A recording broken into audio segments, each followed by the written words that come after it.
Perfect. Thank you, Claudia. So welcome everybody. And on behalf of the National Child Passenger Safety Board, thank you for joining us for Car Seat Detective, compliant, non-compliant, or counterfeit. During this webinar, CPSTs will learn what to be aware of when looking for unfamiliar child restraints from a regulatory standpoint. Today's speaker is Daniela Brown, the Child Restraint Manufacturer Representative on the National Child Passenger Safety Board, a member of the Manufacturers Alliance of Child Passenger Safety, and Director of Consumer Advocacy for UPA-Baby.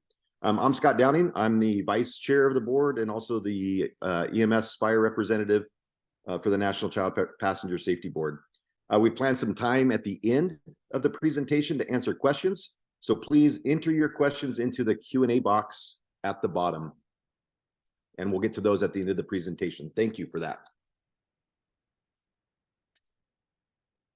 As a reminder, attendees are requested not to participate in this webinar if you are operating a motor vehicle. The webinar will be recorded, and you can listen to the recording when you safely arrive at your destination. The recording will be posted to carseateducation.org. That's carseateducation.org by the end of the week. For the child passenger safety technicians in attendance, the presentation qualifies for one continuing education unit. Attendance on this webinar is required for at least 45 minutes for the CEU credit. Proof of attendance will be emailed 24 hours after the webinar. Please help me in welcoming Daniela. Thank you, Scott. I am not operating a motor vehicle, just so that is clear. I am on my way to catch a flight to a conference out in Tacoma. So I am sitting in the parking lot at the moment. I'm going to share my screen, but then also turn off my camera just to make sure we have good connection. Hopefully everyone can see this. And we are going to get started. All right. So thank you first and foremost to the board for having me. Yes, I am the car seat manufacturer representative, but today I am on the board, but today I am representing the Manufacturers Alliance of Child Passenger Safety on behalf of UPA-Baby. So we are going to take some time today to highlight car seats in a different light. We're going to take a deep dive into what we should be aware of as technicians and instructors when looking at unfamiliar and in some cases familiar child restraints from a regulatory perspective. So what you are seeing here is a DUNA car seat that was tested. This is a fake or counterfeit car seat, we will say. And so I know some of us have encountered this in the past few years, and it's clearly not an intended outcome of a well-crafted car seat. However, this was not manufactured by DUNA. This is a knockoff, just so that is clear, and one that we have been calling fake. So in early 2020, as a result of a few technicians calling out the obvious counterfeit car seats, we saw numerous articles, stories, and reports of fake and knockoff child restraints in the United States.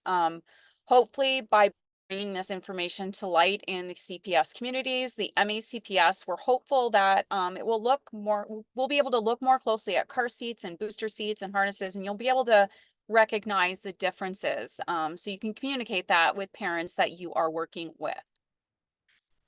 So as far as what we are looking for this presentation to entail is I want to focus today on the real versus fake car seats. But what is compliant where, if anywhere? So in some cases, there are going to be compliant car seats, but they may not be compliant in the United States, for example. So please keep in mind that all states in the US, they require compliance with the federal regulations, and using a foreign car seat is not legal in the US. So we're going to discuss those factors that are necessary to attain the compliance. We're going to review other international standards and key compliance differences. And we're going to talk about the awareness of counterfeit and non-compliant products that are available in the United States to consumers today. So let's talk a little bit about worldwide compliance. We're going to touch very briefly on some of the global standards, requirements, but not in a great amount of detail, we shall say. So if this is something you are interested in and like more information, please feel free to reach out to the Manufacturers Alliance of Child Passenger Safety. You can also reach me at carseat@upababy.com. Again, if you'd like more of a deeper dive on this. So what does it mean for a car seat to be compliant? So when we talk about a car seat that's compliant, manufacturers, what we do over here and also like around the world is we do dynamic testing. And that's crash results. We're including crash testing, and then we also do the product integrity testing. So that would be like cycle testing. So for example, if you have an integrated headrest, you're adjusting that headrest up and down and seeing if the functionality is still working. You're running it maybe through 100 cycles. So you're anticipating how much it's going to be used. You might be pressing the A-lock and loosening and tightening the internal harness. So those are just examples of what product integrity testing is. Then we have our design standards. And as you very well know, they include a boatload of information. And a lot of times they incorporate the geometry of the vehicle seating positions, available spacing, performance in various modes. So we might be looking at rear facing, forward facing. We have different dummies too that are taken into account. And then of course, the labeling and instruction and requirements. So the labeling instruction requirements, so surprisingly, these are very specific, which we're hoping at the end of the presentation, you guys will be able to grab some of that because that's the information that's going to be available on the car seat that should help trigger whether or not a car seat is compliant in the United States or it's counterfeit or fake. All right, so compliant car seats, they're not limited to obviously being produced in the United States. There's many, many global standards, and they're all intended to work best with the type of vehicles and the features that they have in those regions. So these are just some of the international car seat regulations. We have the US, which is FMVSS 213. We have CMVSS 213. Now, these are very similar. There are some minor differences, but very close, actually. There is the ECE R44 and R129. The R129 is kind of taking over, and the R44 is being included in that. And then there's also the Australian and New Zealand regulations. So those are the big ones. And then you have some additional ones here. So some of these countries have adopted one of the major base standards like the US, Canada, Europe, or New Zealand. And then they added their own countries' testing verification requirements to ensure that the standard is being met by by the products that are being sold there. So examples are China, Korea, Malaysia, Brazil, for example. That's just ones that we know of. Now, I really, really like this visual because it just puts in perspective, I guess, all of the regulations that we have out there in the world. We're going to talk about just a few of the primary car seat standards from around the world. You can see that the UN regulatory standards, which are the R44 and R129, they're accepted in many countries around the world. One of the things that I found shocking is look at all the gray areas where there are no regulatory standards. So sometimes it comes down to what kind of vehicles they have. And maybe it comes down to the lockability functioning that they have in their vehicle belts and whether or not they can accommodate certain car seats. So it just depends. It depends on what that country, the gray countries, what their regulatory compliance standards are. Just a quick overview, really not here to do a deep dive on all of this, but on 213 in the United States, we have a frontal and side impact. In Canada, we have frontal, there's no side. So the inversion that's being indicated as other there is for the inversion testing for aircraft testing, where the seat's basically harnessed in and it's turned upside down. The R44 and R129. Again, R44 is being factored into R129 moving forward. You have the rear and side in Australia, New Zealand, and China. There is no side impact. Now, I'm not sure if anyone has heard, I'm going to say this word wrong, but I have a word that I know how to say, and I understand it. So it's rear facing with circuitous belt paths. What that is you might also know it as serpentine belt paths. So many countries around the world, the lockability standard for vehicle seatbelts, it doesn't exist. So it might exist on emergency, but for car seats, it does not exist. There's no locking function in the vehicle belts. So what car seat manufacturers do, and this is very standard over in European countries, is they choose the longest possible belt path for the seat belt to use up the maximum belt length. In Europe, the vehicle belt lengths are standardized, and that's how they are able to just use that length, understand how many loops and turns they have to use in the car seat to eliminate the whole length of the vehicle belt, so it gets it tight in that belt path or that pre-crash position. So here is a European car seat. It's going to show you the serpentine belt routing. In some cases, they have lock-offs as well, but not all.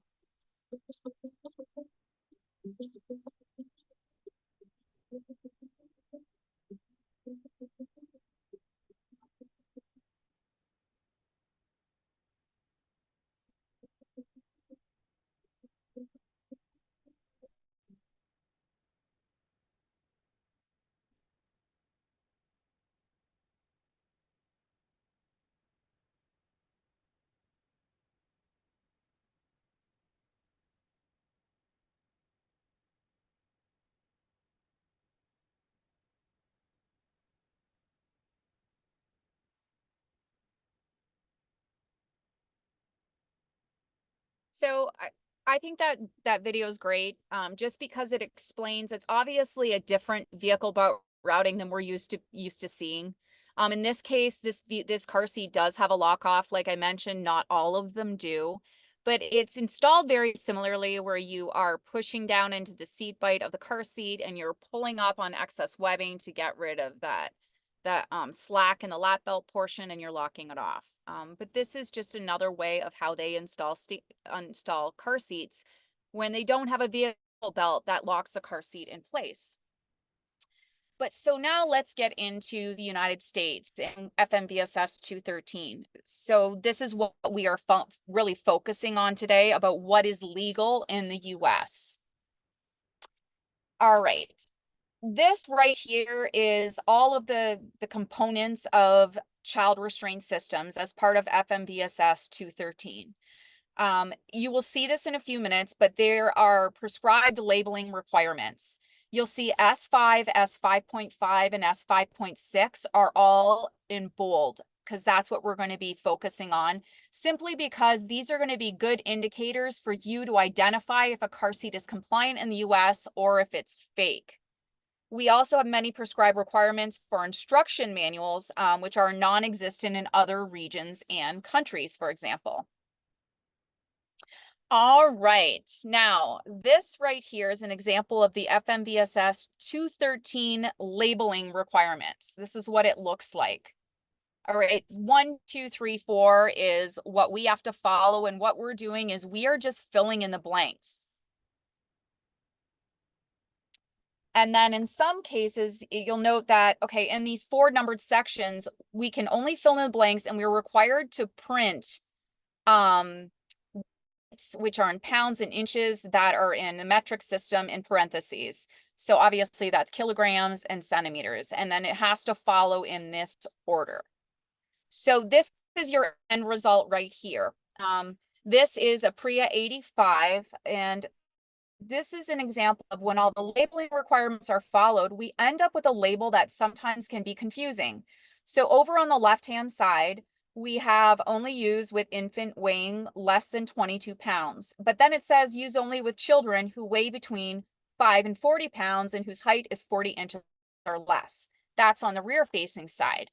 On the forward-facing side, says to use only with children who weigh between 22 and 85 pounds and whose height is between 29 and 52 inches and who are at least 1 year old.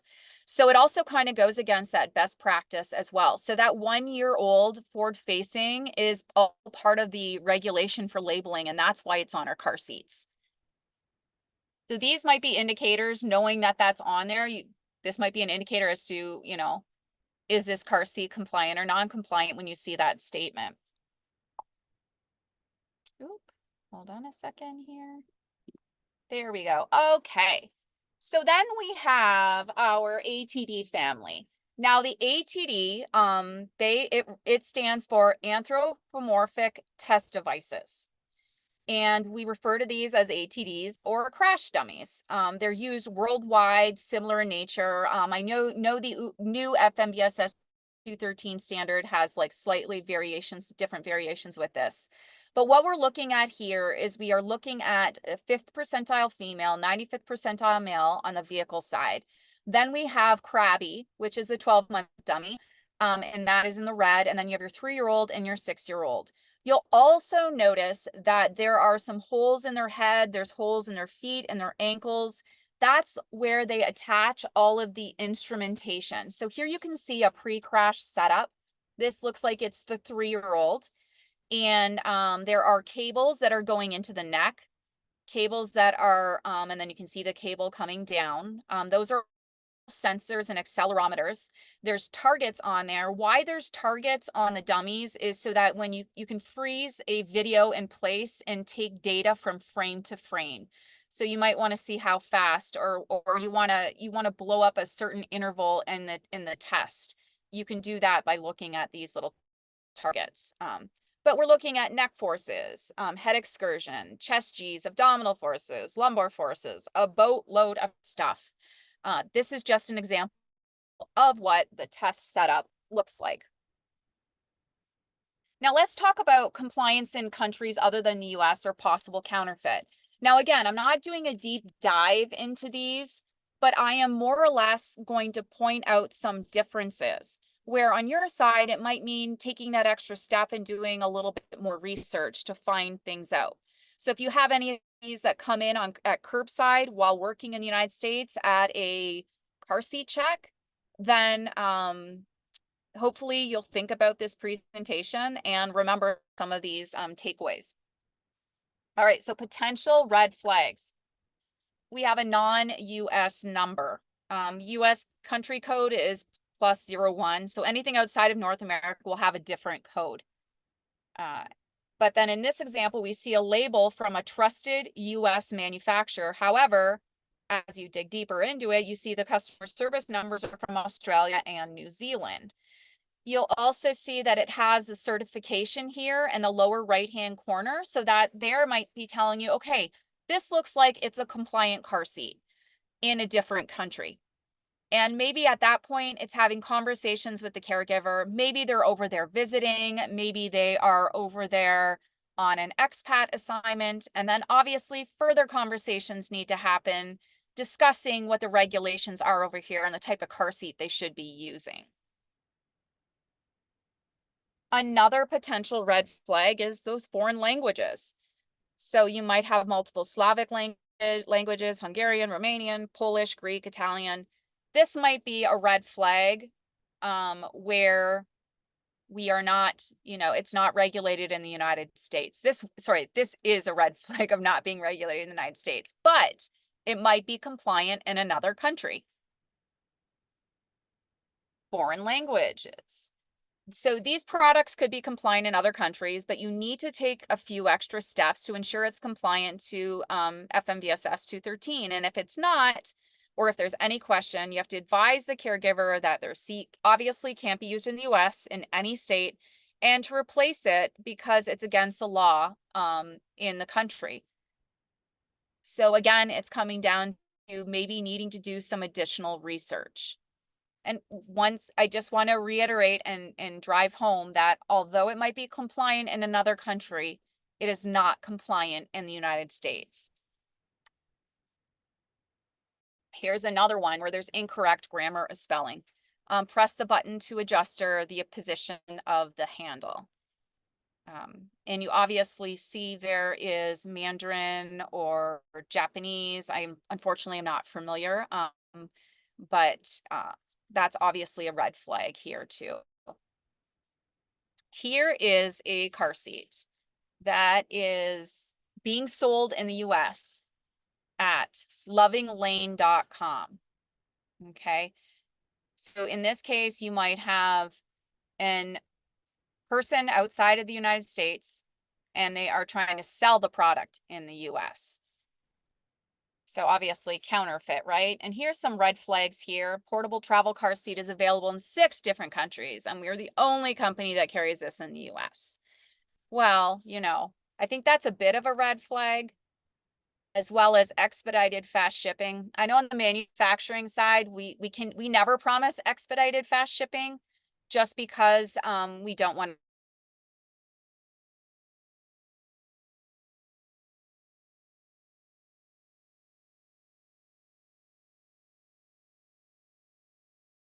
us, and you're all technicians and everything is so different. So we know that statement is not true. Nothing is perfect.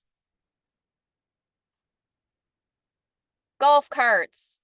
So golf carts are obviously a big no-no. They have different standards. Although they might have a 3-point belt system, which is a lap shoulder, it doesn't mean that you should be putting a car seat on there. That is a huge red flag that they're saying it's okay to use on golf carts. Have questions? We give humans. I thought that was a little humorous, but alrighty. So another thing, this is again from the same Loving Lane, our portable travel car seats.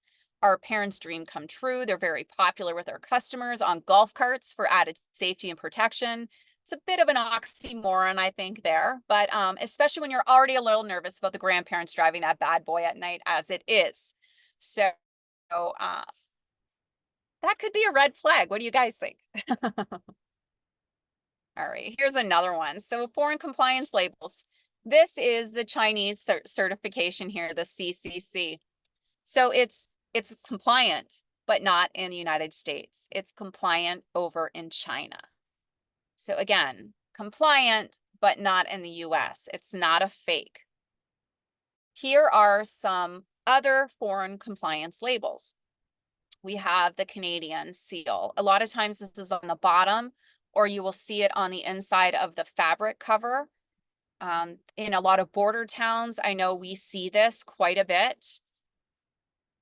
This is the ECE R44 and then the R129. So the E1 to the E4, E4 is replacing E1, but there are still some products out there that have the E1. The Australian standard. There we go with US, and then we have Swedish standard. Oh, and China at the bottom there too. So these are just examples of global compliance labels. Now, foreign compliance labels, they may be intuitive, but they're not always required. So they put them on there. They may not be always required. And the reason why this is pointed out is it goes back to all of the US labeling that we put on our car seats that is required and part of FMVSS 213. So it's imperative that you can recognize which countries the car seat is intended for. This one right here, you can see in the upper right-hand corner, it is the R44. So it's an E1 there. I know the one is kind of blocked off, and it's the Britex Romer. I'm probably saying that incorrectly. But so this looks like a foreign compliant label, not in the US, but over in Europe or any of those countries that carry that product. Now let's look at some of these known knockoffs right now. The Ride Safer travel vest, the Go Kiz version of the vest, it's very similar to the first 2 generations of the Ride Safer vest. The current version of the vest, which is pictured here, it does have a known counterfeit in China, but I guess it hasn't been available for a few years. The labels were easily identified as correct because of the verbiage on the labels and the lack of the correct pictograms. You're just gonna have to take my word for it on this because obviously I can't blow this product up. on this photo to show you. Here is another example. This is a travel harness, and it's very similar to, again, the compliant Ride Safer Travel Vest. This is available on Amazon, or was at one point, and they're working Safe Traffic Systems, for example, who is a manufacturer of the vest on the right. They're working diligently on the processes to have it removed worldwide. So a lot of times when there's something similar, it comes down to the product that has that similar product to try and take the lead on trying to get it like out of the market and into the correct hands to have it removed. This one's very similar to everyone. I'm assuming the MyFold. This is the on-the-go car seat or booster seat that can fit in your pocket or in a backpack. The fake version on the left is a counterfeit version. Obviously, it's very cheap and it's easily broken and it's hollow inside. I have heard that when you open it, it actually kind of falls apart as well. The labels are incorrect as well, and the functionality and the moving parts of it just are not to par. This is the familiar one to all of us, and we're seeing this quite a bit. I think at one point it used to be border towns, but we're seeing these knockoffs cross country all over the place. It doesn't even matter. There are some notable differences in the labels and instruction manual. So a big one that I was told, and I'm going to show you a video next, but you can see the one on the right, you have Duna that's written on the stroller hub, which is down here at the bottom. So that's an indication. There is writing along here, along the handle. There is actually on the real product, there is safe parenting that is labeled right here. And that's another indication that it is correct. Now I'm going to show you the video. I'm going to pause it along the way and try to show you specifics. I just took this video earlier this week because I had the opportunity of having a real Duna and a fake Duna in front of me. So, okay, so we're going to start this. We are going to start off looking at the fake Duna. So for starters, there's not a lot of labels inside. That's it. Okay, then we go external. There is no Duna there. Oops. Oopsie. There's no Duna that is listed on the side. We're going to start this over. Okay, so there's no Duna. Very, very limited labeling. Very limited labeling. I'm pausing here because it says important. When the child is riding, the caregiver should not leave. Well, hopefully the child is not operating the vehicle here, but so the verbiage there seems a little wonky, doesn't it? I'm just looking for my play button here. And then you can see I'm going over all of the car seat, not a ton of labeling at all. That is a big red flag. Let's look at the real Duna. There's Duna. Look at all that labeling about harnessing, about direction, all the warning labels, the certification, 2 languages. And then you go inside and there's a boatload of labels too. Now, the rear-facing label, like putting a rear-facing car seat in front of an airbag, that is part of a requirement that is incorporated in FMVSS 213, where the child must contact that. So you'll notice that a lot in the car seats themselves because the child has to contact it physically.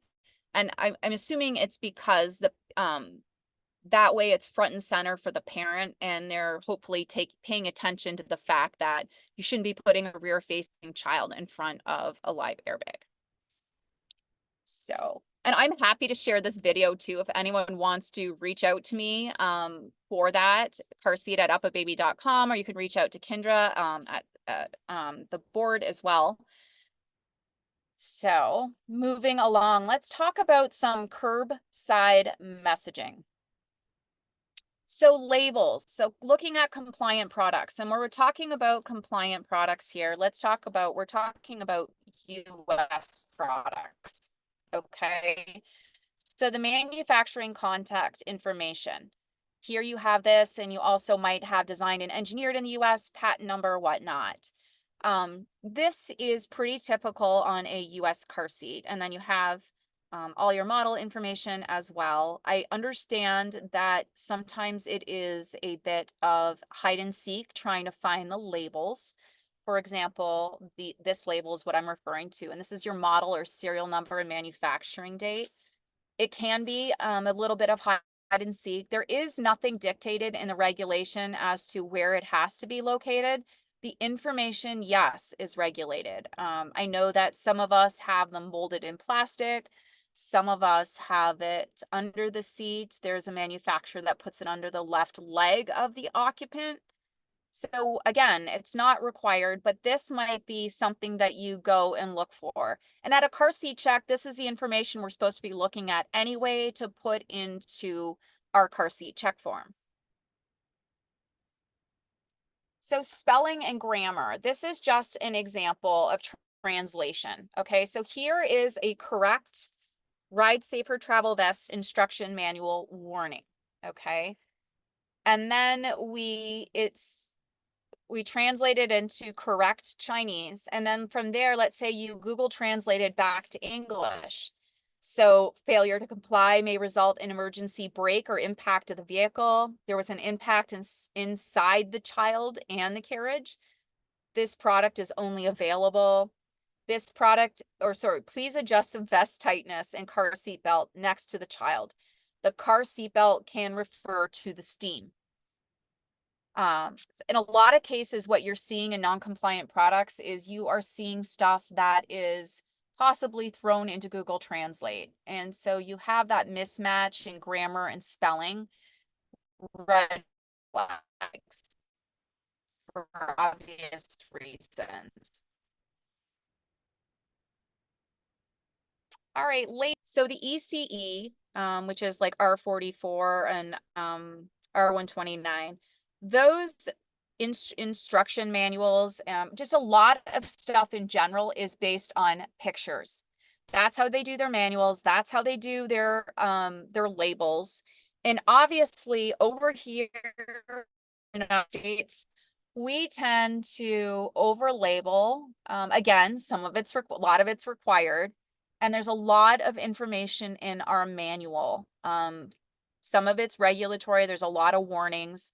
A lot of it is just due care to ensure or to try and decrease the liability of them using it incorrectly. So those are all playing a role, but just different. What you're seeing on the right is actually a manual from Joy Stages from Europe and Australia, but even looking at that, it looks very different from what we see in our manuals. We just try to get as much information as possible in there. And then you all know from working out in the field and working with car seats that a lot of our people want a lot more information in our manuals, and we just can't, unfortunately, which is why we have FAQs, we have customer service, we have video chats, we have all of that, those extra steps along the way. This is a big one. You will see this on US compliant car seats. It's going to be in red. The information that is bolded is standard. And then this restraint is certified for use in motor vehicles and aircraft, or not certified for use in aircraft. Red and these statements are you're going to be finding on a compliant car seat in the United States. This is a photo from the Graco Nautilus 65. So another big one is if the deal seems too good to be true, it's probably not legit. It's probably not safe.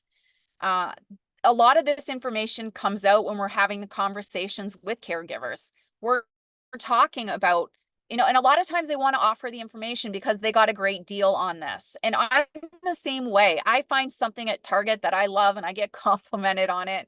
And it's even better because it's like budget friendly. It's great. Of course, we're going to brag about it. And I think in this case, parents are going to brag about it as well. But it's having those conversations, digging in deeper, doing more research, that's when all the information tends to start to come out. Trusted retailers. So I was checking to see if this is sold, and it is on lovinglane.com, as I mentioned earlier.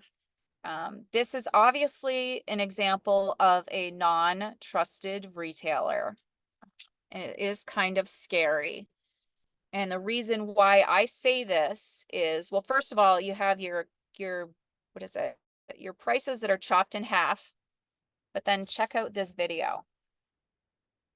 So this child restraint is actually started a buzz in the US system. It was sold in the US by a Chinese manufacturer that is not complying with any of the standards we have discussed today. What you're seeing is the product I just showed you in the previous slide.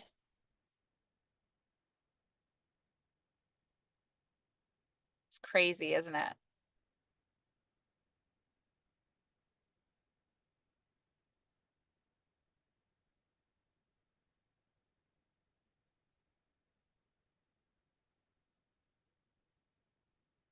Let's go back to trusted retailers. This is that same product. You can see trusted retailer, Walmart. I did look through on Walmart and I did not come across this product anymore. So it looks like this has been reported and there have been people that have been in contact with Walmart and they've removed it from their website. Sometimes these products are online, sometimes they are on the shelves. I say trusted retailer because we still need to be careful with that. We do need to take the extra step at times. I know Amazon is trying really hard. Knits is trying really hard to keep track of all of these. And there's only so much that we can do and they can do. I think it's important for, and we're going to talk about this in the next couple slides about how to report a untrusted retailer, perhaps like a non-compliant product. So again, just doing the research, going the extra step. And I have to say, I don't think Walmart put this, they didn't intentionally put this on their website to hurt children, knowing it was going to hurt children. They obviously are trusting the people that are selling them the product as well. And then what happens is then their process changes. They go through perhaps like additional testing or things that they do. So unfortunately, in some cases, we all learn the hard way. But again, this is not intentional on Walmart's side. They have to make money just like we all do. Okay, so curbside messaging. Let's talk about also the trusted resources that we have. The AAP, which is the American Academy of Pediatrics, has a listing called healthychildren.org. They reach out to all the manufacturers annually, and we give them a list of our car seats that are being sold, maybe some that are being exhausted out of the market, and then new ones that are coming up as well. The latch manual also lists all of the car seats that the manufacturers use. And then the manufacturers, those are three extremely trusted resources to go to for information. If you are not sure, contact the manufacturer, check the latch manual, the AAP. There's just options there for you that are readily available if, let's say, you can't get a hold of a car seat manufacturer. This is a way to report some of the fakes. You could go to the odi.nhtsa.gov and you would go to a non-vehicle. You can also go to stopfakes.gov, which is pretty straightforward. You can do it by contacting StopFakes or reporting an IPR problem. So you can email them. One thing I do want to drive home with curbside messaging before I hit my last couple of slides is it's important that when we're having these conversations with families at car seat checks, that we are approaching everything. We're approaching them with empathy. Okay. We don't, it's going to be very embarrassing for them because they have probably, they went to a trusted retailer, or they went and found something they thought was safe for their child. They didn't intentionally do this either. So just it is a bit of a fine line. Sometimes it's important that we are not showing disgust. We are just having those conversations and trying to help them come to that end conclusion and figure out next steps, what's best for the family, and finding them a car seat that's compliant in the United States. So here we have the CNN business report did this. It's a copycat versus the authentic. So it's quite eye-opening. I'm going to run that again.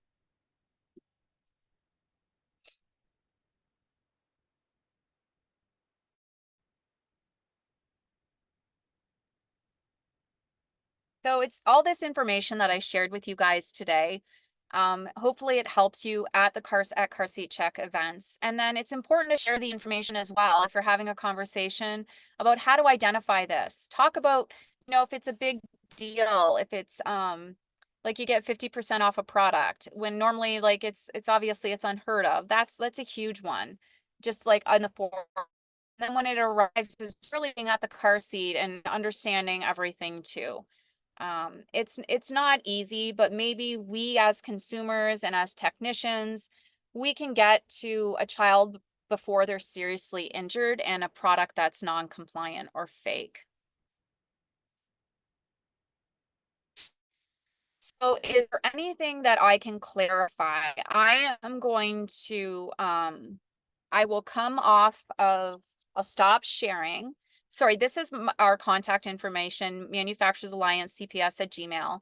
If you go to Safe Ride News, this is something I forgot to point out. If you go to Safe Ride News and then scroll all the way down to the bottom to the logo that you can see on the right, hit that. It brings you to all of the MECPS resources. One of the resources that we have created is a one-pager where you can just print it out, put it with your material that you bring with you to car seat checks. And it's almost like a checklist of what to look for compliant and non-compliant car seats in the United States. So it's pretty handy. I'm pretty excited that we have that tool available to technicians. So please do that. And then, sorry, now I'm going to stop sharing and I'm going to show my face and see if there are any questions. Awesome. If you have questions and you haven't typed them into the Q&A box, you can do that and I can bring those up. But I got a couple, Daniela, for you. Okay. So how are the non-compliant seats getting into the US market? It's a great question. It's a bigger question that I unfortunately, I can't answer. I'm not sure, but I think it's probably they're probably not being checked on shipment in, depending on how they're coming in. They might be coming by boat. There's only so much product and whatnot you can check to. I think this is probably a loaded response, and unfortunately, I'm not qualified to answer it. Right. I think it takes us down a path a little bit. There's a lot of conversation in the chat about websites like Temu and Amazon and Wish.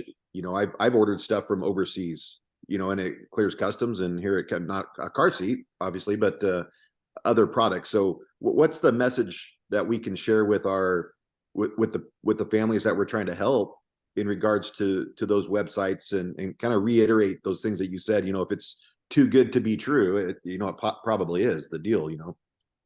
Yeah.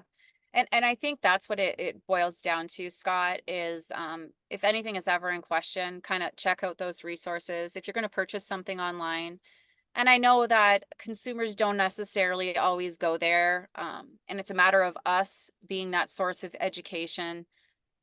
But going through the resources, checking to ensure if it's a new product that's out on the market that you've come across, ensuring that it's listed on the AAP. You can contact the car seat manufacturer. I know we do tend to get a couple new car seat manufacturers here and there that come into the United States, like Baby Arc, for example. They're brand new. They have all the correct labeling and everything on their products, but when they first came, you wanted to do that deep dive and get more information on them. So yes, I wish I had just a black and white answer to all of this, and unfortunately I don't. I can just, hopefully it's the tools that we offered with curbside messaging that can help. And a lot of it boils down to the labeling. If you're there and you see the product in front of you, check the labeling. It's going to be labeled like everywhere. So for liability reasons, that's what we do in the US. That's a big one. Um, here's a good question. Is it illegal to use a foreign car seat when it is used for traveling in the US? So if we counter, maybe it's somebody from a foreign country that's just in the US for a short amount of time, potentially. Right. Yeah. So I get asked this all the time. And the question, I mean, the response is it is illegal to use it in the United States. Um, I think what it does is it comes down to the conversation where you're speaking to them as a technician. And I'll say this, I'm going to talk to you as a car seat manufacturer and as a technician and instructor. Legally, you cannot be using this product in the United States because it was tested to different safety standards that aren't followed here. But on the other side, you can say, but realistically, I understand that not everyone has the financial capacity to go out and purchase a seat just for like a week of usage. So you do have to look at things realistically. I think it comes down to what we're taught in curriculum. It's good, better, best. And it's working with what we have and trying to get them to leave safer than when they arrived. Maybe it's, here, I have an extra seat. You can use this the week that you're here, if that option is there. But as you guys know, working in lots of different fields, and trying to really look at good, better, best and what we stand for, it can be difficult conversations sometimes and difficult, um, you know, um, responses. And I think when it all boils down to it too, we have to record everything on our car seat check sheet. The conversations we have, the outcome, and what happened. Yeah, I think that's a big part of it. And the messaging that Mhm. we do as technicians and instructors, you know, and not to make a parent or caregiver, like you said, don't embarrass them, don't make them feel terrible. Those things are out there, and companies are trying to make money. So verbiage, don't use fake, use non-compliant. This seat hasn't been tested for use in the US. I can't tell you a safe way to use it, those kind of things. Mhm. Here's another question. Are there specific safety cautions for car seats that are sold in bundling? Maybe you buy a setup that is, it's the stroller, the jogger, the car seat, the, all in one type things. So they're all the same. So if you're going to be using a car seat in a vehicle, and let's say it's sold as a travel system, the car seat itself still has to meet all of the regulatory standards. And you should still be finding all of the indicators that I mentioned in this presentation on the seat itself. So it shouldn't make a difference. It's in a vehicle. It has to pass the US motor safety standards, vehicles safety standards for car seats. Awesome. There's earlier somebody asked a question. This is I don't know the answer. Maybe you know the answer. Maybe it's not a thing. But is there such a thing as a car seat with two or more compliance labels? Could we find a seat that is got the maple leaf and the 213 label on it? If you find it, that would be interesting. I don't think you can. And the reason being is because, for example, the US and Canada, we are our test standards are very similar, but there are also some different regulations that are part of it. Working for a car seat manufacturer and understanding the testing and the due diligence that we do on car seats, I can understand why that would never be the case, because in a lot of cases from one country to another, because the regulations are different, sometimes it's like the speed of the crash, the point of impact, labeling, whatever it might be. I don't think there is a chance for homologation because the differences are so different, if that makes sense. And homologation means the commonality between products. So Yeah, no, that's awesome. Thank you. So these kind of go together. There's some questions about, what do you recommend to parents that travel outside of the country? Are there safety standards from the USA accepted in other countries? I think you kind of just touched on that a little bit. So if families are visiting, so going out of the country, and then also if families are visiting the US and their seats are not safe or tested in our country, what will the USA seats be flagged in other countries if we're on vacation there? So how do we address, I guess, traveling back and forth between countries? right, what is right. the best practice or recommendation that we can give? So again, a very, very big question that I get, especially working for a car seat manufacturer. Um, I think it's a conversation offline, and when I mean offline is it's a conversation. It's not like a conversation on email, because it's a big conversation to have. And it boils down to, I think the first thing you have to say is, I can't recommend that you take this car seat into another country. Like, period. We can never recommend that because of compliance issues and regulations in different countries. But it comes down to, good, better, best. Maybe they're going over to Europe. They said, I can't afford another car seat. I don't have a reliable source over there that can get me a car seat. And maybe because there is no lockability, remember, in European car seats, maybe you're showing them how to use a locking clip. So you're doing the good, better, best in order to help them safely transport their child. It's a risk that they are taking as well, though, to bring that product into a different country. Whatever that country does with them having a non-compliant car seat comes down to whatever that country does. I can never anticipate what would happen. Maybe it's a ticket, maybe it's a fine, maybe it's a warning, maybe it's nothing. But it's a tough one too. And record it all on your sheet. Good, better, best. We deliver the information and help any way we can. For So sure. Yeah. So if we do find a seat, there's another question from Ashley. If we find a seat that is considered a counterfeit or yeah. non-compliant, I think is a better term, but do we need to report those findings to Safe Kids as well? She missed what you said earlier. I remember NHTSA has a page to Yeah. report stuff So on. NHTSA, right. So ODI, NHTSA has a page where you can report. Now, these are fakes. Okay. And then stop fakes. So those are counterfeit or fake car seats. Non-compliant seats, I'm not sure if there is a reporting process, because, and again, it comes down probably the conversation like, oh, I'm only here for a little bit. I want to make sure I've never used your seatbelts before, whatever it might be. I was teaching last week, or I was doing this webinar last week at a conference in Massachusetts, and there was a police officer that had a car seat that came in that was compliant, but in another country. So, we had that conversation and what he should do. And I'm not sure, in that case, it was someone that was traveling. They're going to be leaving in a week. But that's a great question. As far as compliant in another country, but not in ours, I'm not sure if there is a reporting procedure. If you send me an email at carseat@upababy.com, I'm happy to do a little bit more of a deeper dive for you and find you that information, because I would like to know as well. So I'm not Yeah, sure. and it's almost two different things, right? So if we're finding Yeah, seats with the spelling errors and the grammar errors, and those seats are probably not safe whatsoever. And seats that are coming in, maybe it's a Canadian version, and they're visiting Minnesota for the day, and yeah, you're happen to yep, see the seat.